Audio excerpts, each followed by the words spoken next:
अपना प्रदेश उत्तर प्रदेश में तमाम खबरों का जिक्र करेंगे, लेकिन इससे पहले कि आपको बड़ी खबर से रूबरू करा दे, राजधानी लखनऊ से बड़ी खबर आ रही है, उसे आपको रूबरू कराएंगे। सीएम योगी आज कई कार्यक्रमों में शामिल होंगे। चंदौली, वाराणसी, सूरत और गुजरात के दौरे पर रहेंगे सीएम योगी। सीएम योगी जनपद चंदौली का भी दौरा करेंगे।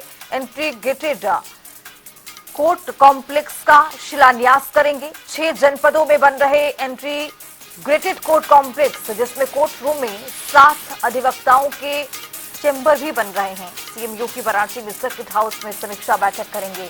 विकास कार्य और लॉ एंड ऑर्डर पर भी आज चर्चा करते हुए मुख्यमंत्री नजर आएंगे। तो आज का दौरा बेहद महत्वपूर्ण रहने वाला है। मुख्यमंत्री योगी आदित्यनाथ गुजरात के दौरे पर भी रहेंगे, सूरत पहुंचेंगे, वहां भी कार्यक्रम है, उसमें भी शिरकत करते हुए नजर आएंगे। लेकिन चंदौली का दौरा बेहद महत्वपूर्ण, चूंकि इंटीग्रेटेड कोर्ट कॉम्प्लेक्स का मुख्यमंत्री आज शिलान्यास करेंगे। 6 जनपदों में नींव रखा गया है इंटीग्रेटेड कॉम्प्लेक्स का, जिसको अब आज मुख्यमंत्री चंदौली में शिलान्यास करते हुए नजर आएंगे। आपको बताते चले कि मुख्यमंत्री योगी आदित्यनाथ आज कई बड़े कार्यक्रम में शामिल होने वाले हैं। चंदौली, वाराणसी पहुंचेंगे और फिर सूरत, गुजरात भी पहुंचेंगे। गुजरात जाएंगे, सूरत में भी शिरकत करते हुए नजर आएंगे। चंदौली का भी दौरा बेहद महत्वपूर्ण माना जा रहा है। आज मुख्यमंत्री समीक्षा बैठक भी करेंगे। विकास कार्य और सुरक्षा व्यवस्था एक बहुत बड़ा मुद्दा रहेगा मुख्यमंत्री के सामने, उस पर आज बातचीत करते हुए, जिक्र करते हुए नजर आएंगे बैठक के दौरान। इसी खबर पर ज्यादा जानकारी के साथ राजधानी लखनऊ से तौकीर किदवई हमारे सहयोगी जुड़ रहे हैं।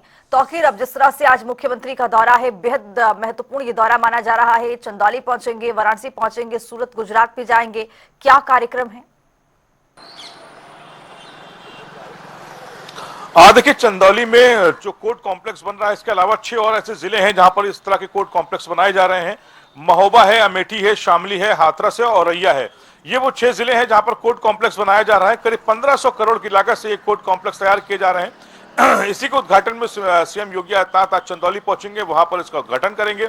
इसके बाद बनारस पहुंचेंगे। वाराणसी में खासकर जो मणिकर्णिका घाट है, जहां पर काशी कॉरिडोर का काम चल रहा है, वहां पर लेकर माना जा रहा है कि लॉ एंड ऑर्डर की स्थिति को लेकर भी वो समीक्षा बैठक करेंगे। क्योंकि वहां पर ये कहा जा रहा था कि कांग्रेस, क्योंकि अजय राय जो प्रदेश अध्यक्ष है कांग्रेस के, वो वाराणसी से ही आते हैं और वहां पर घाटों को तोड़ने को लेकर भी काफी हंगामा हुआ था।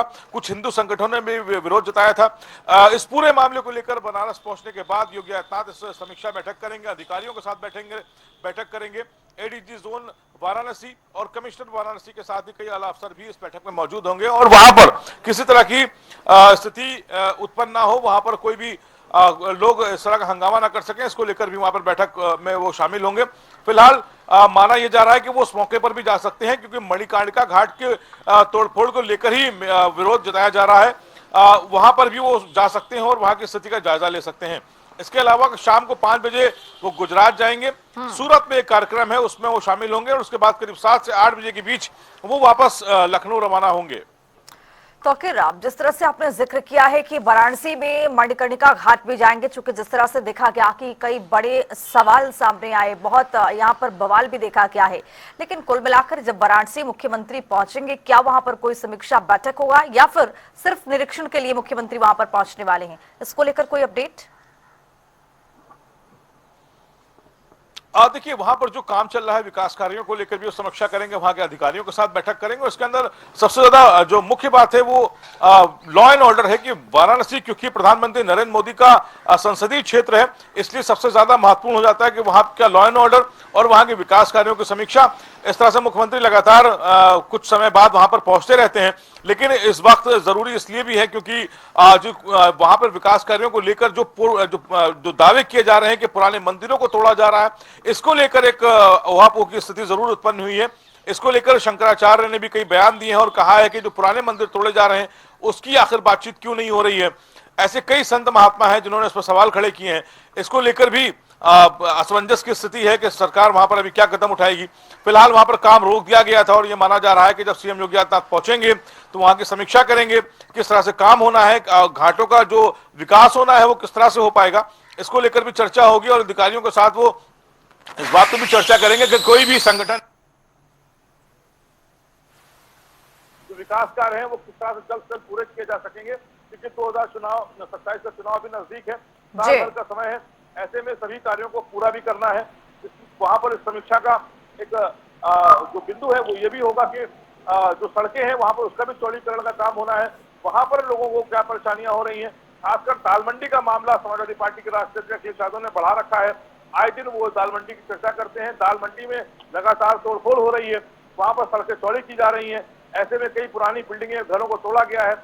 दाल मंडी भी एक बहुत बड़ा मुद्दा फिलहाल वाराणसी के लिए बना हुआ है। अब देखना होगा कि बनारस पहुंचने के बाद मुख्यमंत्री योगी आदित्यनाथ क्या डिसीजन लेते हैं और किस तरह से लोगों को राहत मिलती है।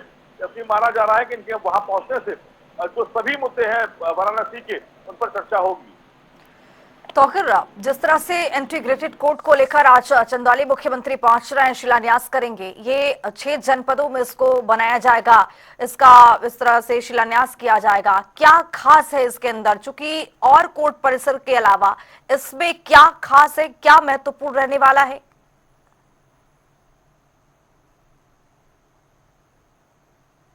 वो जिले हैं जहाँ पर कोर्ट का काम चलेगा, कोर्ट कॉम्प्लेक्स बनाए जाएंगे। 1500 करोड़ की लागत से बन रहा है।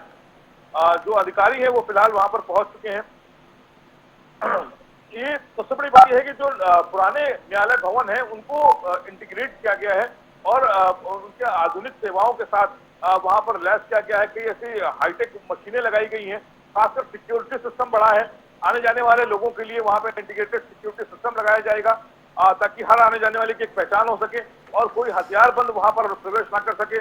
इसको लेकर भी इस तरह के कॉम्प्लेक्स बनाए गए हैं, क्योंकि पहले जो पुराने कोर्ट्स हैं वहां पर इस तरह की व्यवस्था नहीं मिलती थी। तो बड़े शहर है वहीं पर इस तरह की व्यवस्था कई हादसों के बाद शुरू हुई। कई ऐसे हत्याएं हुई हैं कोर्ट के परिसर में, उसके बाद वहां पर इस तरह की व्यवस्था लागू की गई कि वहां पर सभी लोगों की चेकिंग होती है। फिलहाल एडीजी जो पीयूष मोडिया हैं, जिला अधिकारी चंद्रमोहन गर्ग और पुलिस अधीक्षक आदित्य लहंगे उस कार्यक्रम का निरीक्षण कर रहे हैं जहां पर मुख्यमंत्री पहुंचेंगे। कड़े इंतजाम किए गए हैं। 236 करोड़ रुपए एक जो कोर्ट कॉम्प्लेक्स है उसकी कीमत करीब 236 करोड़ पहुंच रही है। 37 ऐसे न्यायालय कक्ष हैं जो बनाए जाएंगे अलग अलग, जहां पर जजेस बैठेंगे।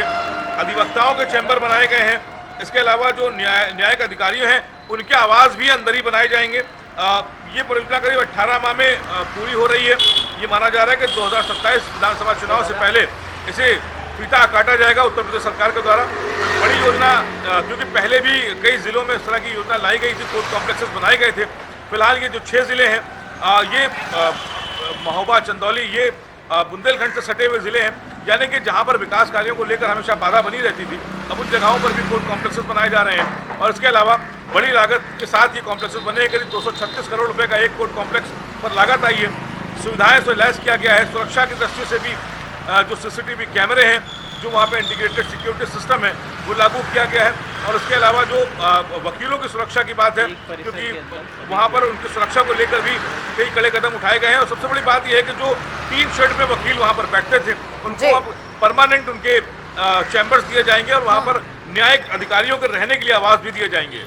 चलिए, बहुत शुक्रिया तौकीर तमाम जानकारी के साथ जुड़ने के लिए। तो आपको बताते चले कि मुख्यमंत्री आज वाराणसी, चंदौली के दौरे पर रहने वाले हैं और इसके बाद शाम 5 बजे सूरत के लिए यानी गुजरात के लिए रवाना हो जाएंगे।